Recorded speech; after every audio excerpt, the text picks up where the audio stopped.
देश में नई संसद का इनॉग्रेशन होने जा रहा है। मोदी जी अपने कर कमलों से उसका उद्घाटन करेंगे और 19 पॉलिटिकल पार्टीज ने डिसाइड किया है कि इसका बहिष्कार किया जाएगा। ये बॉयकॉट सिर्फ बॉयकॉट के नाम पर नहीं हो रहा है, ये इसलिए हो रहा है क्योंकि ये लोकतंत्र पर बहुत बड़ा प्रहार है।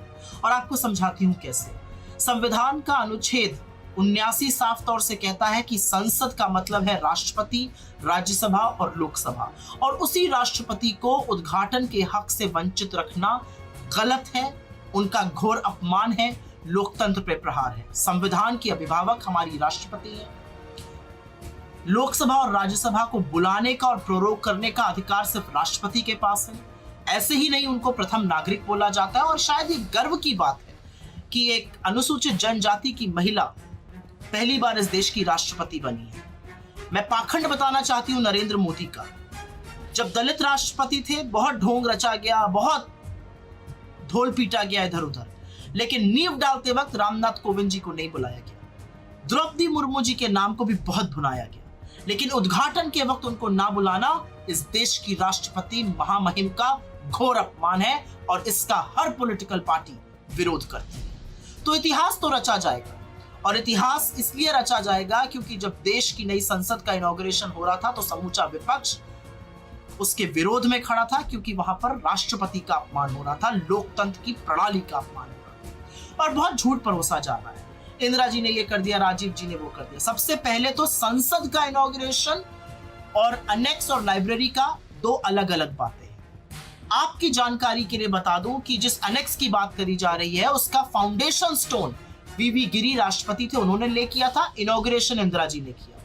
लाइब्रेरी का फाउंडेशन स्टोन राजीव जी ने ले किया था। Inauguration KR. नारायणन जी ने किया। जब एक्सटेंशन हुआ अनेक्स का तो उसका फाउंडेशन स्टोन राज्यसभा के वाइस चेयरमैन हामिद अंसारी जी ने किया, और सोमनाथ चैटर्जी जी जो लोकसभा के स्पीकर थे उसका इनॉग्रेशन नरेंद्र मोदी जी ने बतौर प्रधानमंत्री किया। नींव भी प्रधानमंत्री डालेंगे, उद्घाटन भी प्रधानमंत्री करेंगे, राष्ट्रपति को इससे दरकिनार करके। राजस्थान के विधान भवन का इनॉग्रेशन के.आर. नारायणन जी ने, गुजरात के फाउंडेशन स्टोन को ले किया था तत्कालीन राष्ट्रपति नीलमा संजीव रेड्डी ने, और इनॉग्रेशन किया था राज्यपाल मुखर्जी ने। तो झूठ फैलाना बंद कर दीजिए। और अंत में मैं मोदी जी से एक ही बात कहना चाहती हूँ, आपको लगता है कि आपको इतिहास इमारतों से याद करेगा? इतिहास इरादों को याद करता है। इरादे पता है कैसे?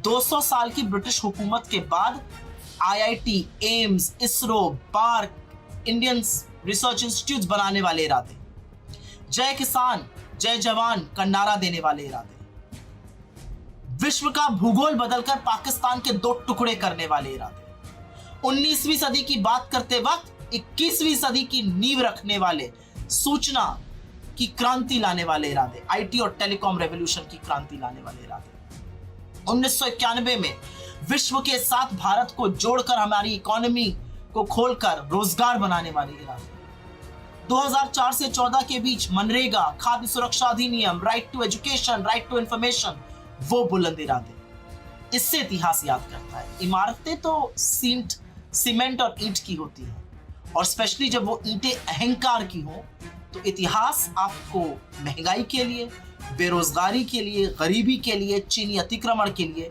और सबसे ज्यादा अपनी मित्रता अडानी से निभाने के लिए याद करिएगा।